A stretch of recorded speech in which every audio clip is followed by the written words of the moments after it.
ఒకానొక సమయంలో ఏమైనా చదువుతున్నా రాస్తున్నా నాకేదో అలికేసినట్టుండి నాకు సరిగ్గా కనపడనట్టుగా అనిపించింది. ప్రథమో దైవ్యోభిషక్, ఆ శివుడే వైద్యుడిగా ఉంటాడు.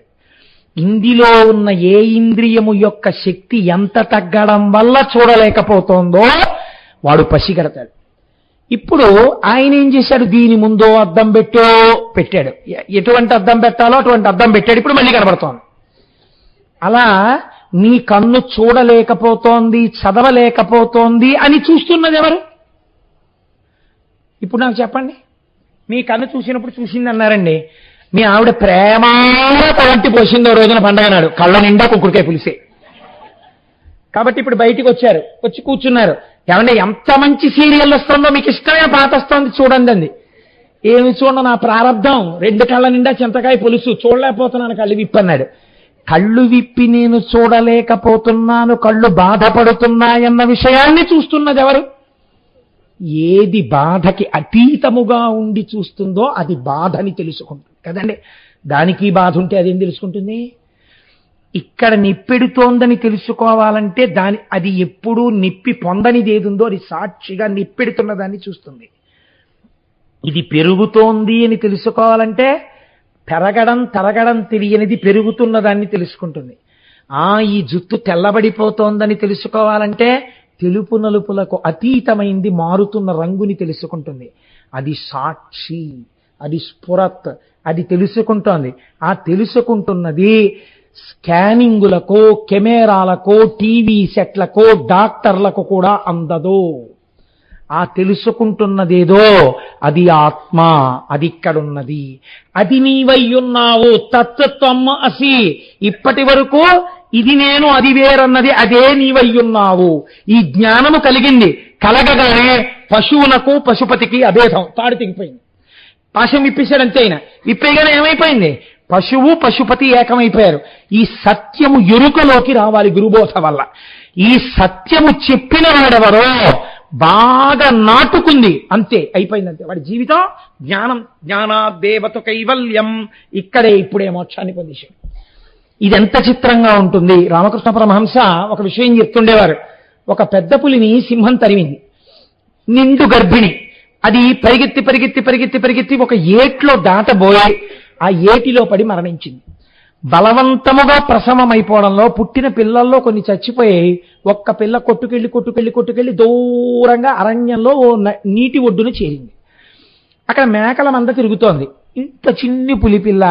ఆ మేకల మందలు రోజు ఫోటోల్లో పడుతుంటుంది కదా, కోతికి పాలిచ్చినావు ఇలాగా. వాటికి ఏదో దయగలిగింది, పాలిచ్చాయి. ఇది పెరిగి పెద్దదైంది. దానికి తెలియదు నేను పులినని. అది మేకలన్నీ గడ్డి తింటున్నాయి, పులి కూడా గడ్డి తింటోంది.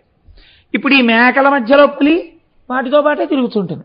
అవి వెళ్ళిపోతుంటుంది, అవి పరిగెడతాయి, ఇది పరిగెడుతుంది.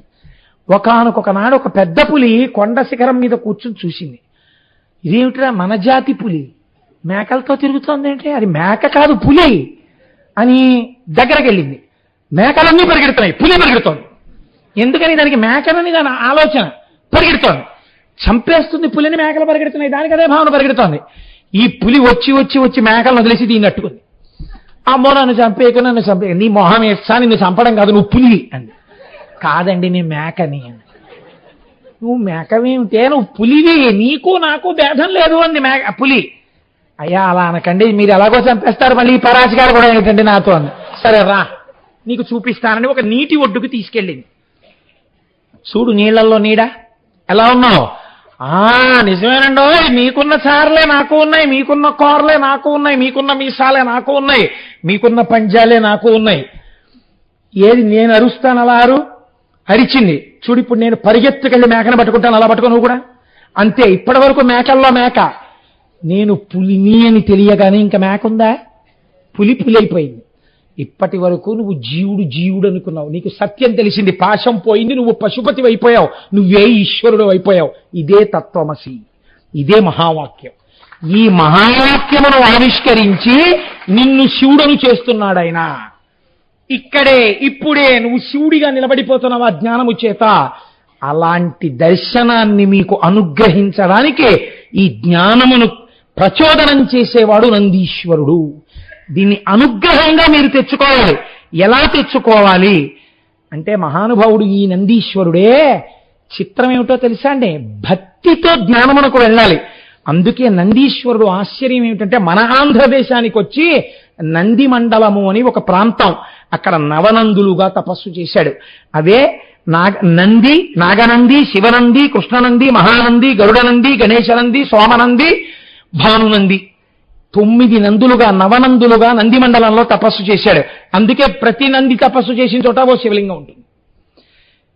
ఆయనకి నంది విద్య అని పేరు. అయ్యవారి అనుగ్రహం ఎంత పొందాడో అయ్యవారి రూపమైన అమ్మవారి అనుగ్రహం కూడా అంతే పొందాడు.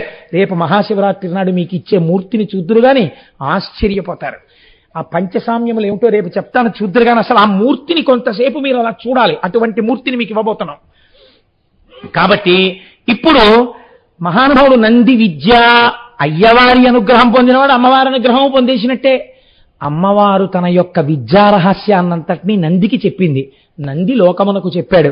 అమ్మవారి శ్రీ విద్య నందీశ్వరుడి ద్వారా వచ్చింది. అందుకే నంది విద్యా నటేశ్వరి అని లలితా సహస్రనామ స్తోత్రంలో ఆయనకు ఒక మాట. నందీశ్వరుడి యొక్క ప్రజ్ఞ ఎంత గొప్పదో తెలుసా అండి. ఇప్పటికీ కూడా మనకి చరనంది అని ఉంటుంది.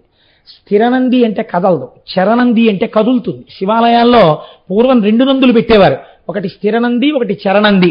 చరనంది ఎందుకో తెలుసా అండి, పూర్వం అంత తొందరగా వెళ్ళడానికి వైద్యులు దొరికేవారు కాదు. ప్రథమో దైవ్యోభిషక్, శివుడే మొదటి వైద్యుడు. ఆ చుట్టుపక్కల ప్రాంతాల్లో ఎవరికైనా గర్భం ప్రసవం అవక కొట్టుకుంటూ బిడ్డ అడ్డం తిరిగితే వాళ్ళని తీసుకెళ్లడం కుదరకపోతే తల్లి బిడ్డ బతకాలంటే వైద్యుడి యొక్క దృష్టి పడాలి. అంతరాలయంలోంచి అది కుదరదు కనుక చరనందికి శివుడికి అభేదం కనుక నంది తిరిగితే శివుడు తిరిగినట్టు. కాబట్టి గబగబా శివాలయానికి వచ్చి ముఖమంటపం తలుపులు తీయించి చరనందిని ఎటువైపు ఆవిడ ఇబ్బంది పడుతోందో అటువైపు చరనందిని తిప్పేవారు. చరనందిని తిప్పేటప్పటికే ఆ ప్రసవానికి బాధపడుతున్న ఆవిడ ఏ దిక్కునుందో అటువైపుకు తిప్పగానే ఆవిడికి చాలా సులువుగా ప్రసవం అయిపోయేది. అందుకే చరనంది ఉండేది పూర్వం శివాలయాల్లో. చిన్న నందోటి ఉంటుంది, అది కదులుతుంది, దాన్ని చరనంది అంటారు. అంతటి మహానుభావుడు ఈ లోకాన్ని రక్షించాడు. మీకు నేను ఇక్కడ ఒక్క మాట చెప్తాను, మీరు శ్రద్ధాళువులై ఆలకించండి. దీన్ని విడదీసేస్తే దాని ప్రయోజనం రాదు మీకు. ఒకానొకప్పుడు చిదంబర క్షేత్రంలో యజ్ఞదత్తనుడు అనబడేటటువంటి బ్రాహ్మణుడు ఉండేవాడు. ఆయనకి విచార శర్మ అనబడేటటువంటి కొడుకు. ఆ కొడుకు వేదం నేర్చుకున్నాడు. ఎంత సుస్వరంగా చదివేవాడంటే వేదాన్ని ఎప్పుడూ స్వరం తప్పి చదివేవాడు కాదు. గోవులు దేవతలని నమ్మిన పిల్లవాడు. ఒకరోజు ఒక ఆవుల్ని కాసే ఆయన ఆవుల్ని కొడుతూ తీసుకొస్తున్నాడు. ఆ పిల్లవాడికి మనస్సు బాధపడి, నేనే ఈ ఆవుల్ని కాస్తాను, రేపటి నుంచి నువ్వు ఆవుల్ని కొట్టద్దు, తీసుకెళ్ళొద్దు అన్నాడు. ఒక బ్రాహ్మణుడు బ్రహ్మచారి వేదం చదువుకున్నవాడు ఆవుల్ని కాపాడితే మంచిదే కదా అని ఊళ్ళో ఉన్న వాళ్ళందరూ ఆవుల వెనకాల ఈ పిల్లవాడిని పంపించారు. ఆ ఆవులు ఈ పిల్లవాడు వేదమంత్రాలు చదువుకుంటూ వాటిని స్పృశించి జాగ్రత్తగా కాపాడుతుండేవాడు. వేదంలో కొన్ని పన్నాలకి కొన్ని శక్తులు. మొన్న స్వామి చెప్పారే, సున్నాల పన్నం చెప్తే శత్రువుల యొక్క బాధ ఉండదని. ఆ ఆవుల్ని రక్షించడానికి ఆ పన్నాలు చదువుతూ కాపాడేవాడు. ఆ ఆవులు సంతోషించి ఆ పిల్లవాడు కూర్చున్న చోటుకొచ్చి అతని పక్కన మంచినీళ్లు తాగడానికి ఒక కుండ తెచ్చుకుంటే ఆ కుండలో పాలు విడిచిపెట్టేస్తుండేవి. రోజు ఇచ్చే పాల కన్నా ఎక్కువ పాలు ఇంటి దగ్గర ఇచ్చేవి. ఈ పిల్లవాడు చూసి, ఎలాగో పాలు విడిచిపెడుతున్నాయి కదా, ఉట్టినే కూర్చోవడం ఎందుకని ఈ ఆవులన్నిటినీ విడిచిపెట్టి శంకరుడే వీటిని కాపాడతాడు, రుద్రం చదవడం కన్నా గొప్పది ఎక్కడుంది. అందుకేనండి లోకమునందు సన్యసించిన వాళ్ళు కూడా రుద్రాధ్యాయం చదవాలని నియమం. రుద్రాధ్యాయం అంత గొప్పది, అది చదివితే పాపములు పటాపంచలైపోతాయని. అటువంటి రుద్రం చదువుతూ రోజు ఇసుకతో శివాలయం కట్టేవాడు. కట్టి ఇసుకతో శివలింగం కట్టి ఈ పాలని తీసి ఆ రుద్రాధ్యాయంతో అభిషేకం చేస్తుండేవాడు. ఒక రోజున అట్నుంచి ఓ వెర్రివాడు వెళ్ళిపోతున్నాడు. అయ్యయ్యో, ఈ పిల్లవాడు పాలన్నీ తీసుకెళ్లి ఇసుకలో పోసేస్తున్నాడు, ఇంకా ఎన్ని పాలు ఇచ్చినో ఆవులని వెళ్ళి ఆ పిల్లవాడి తండ్రికి చెప్పాడు. చెప్తే యజ్ఞదత్తనుడికి కోపం వచ్చింది. రేపు నేను చూస్తానని కొడుకు కన్నా ముందే బయలుదేరి అడవిలోకి వచ్చి ఆవులు మేసే చోట చెట్టెక్కి కూర్చున్నాడు. పూర్వకాలంలో క్రూర మృగాలు ఎక్కువ కదా, వచ్చినప్పుడు కర్ర గొడ్డలి కూడా తెచ్చుకుని పైకి ఎక్కాడు. కాసేపు అయింది, కొడుకు ఆవులు తీసుకొచ్చాడు, విడిచిపెట్టాడు. విడిచిపెట్టిన తర్వాత ఆవులు మేస్తున్నాయి.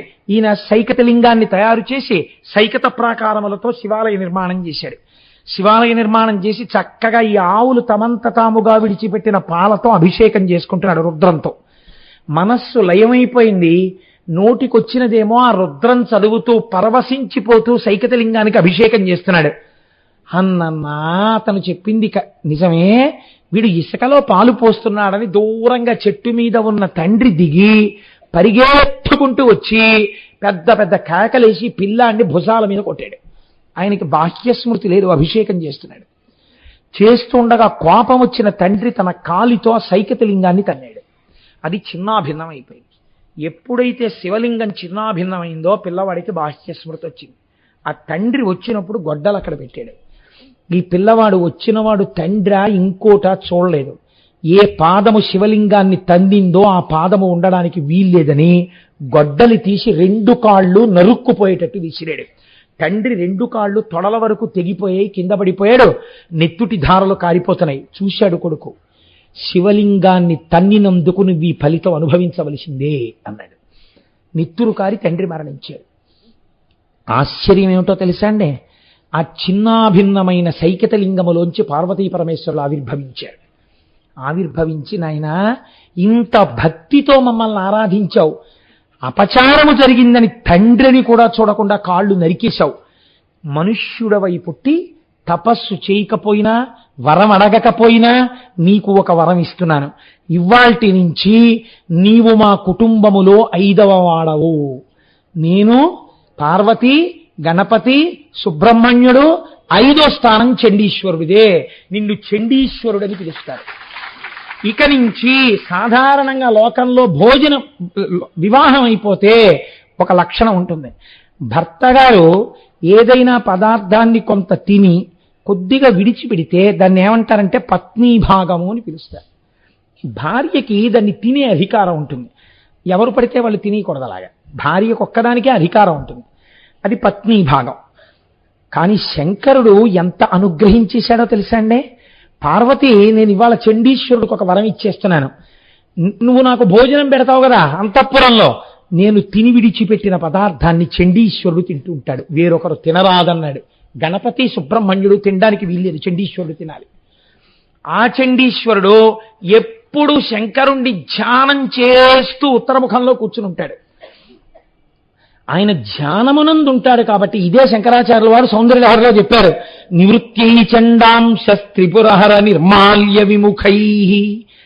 శంకరుడు భోజనం చేసి విడిచిపెట్టిన విస్తరి కనపడింది గణపతికి, సుబ్రహ్మణ్యుడికి. లోపలికి వస్తుంటే వాళ్ళు ఆకలి మీద ఉన్నారు, యుద్ధం చేసి వచ్చి. మా నాన్నగారి విస్తట్లో లడ్లే కదా, ఒకటి తిందామని వెళ్ళలేదుట. ఎందుకని?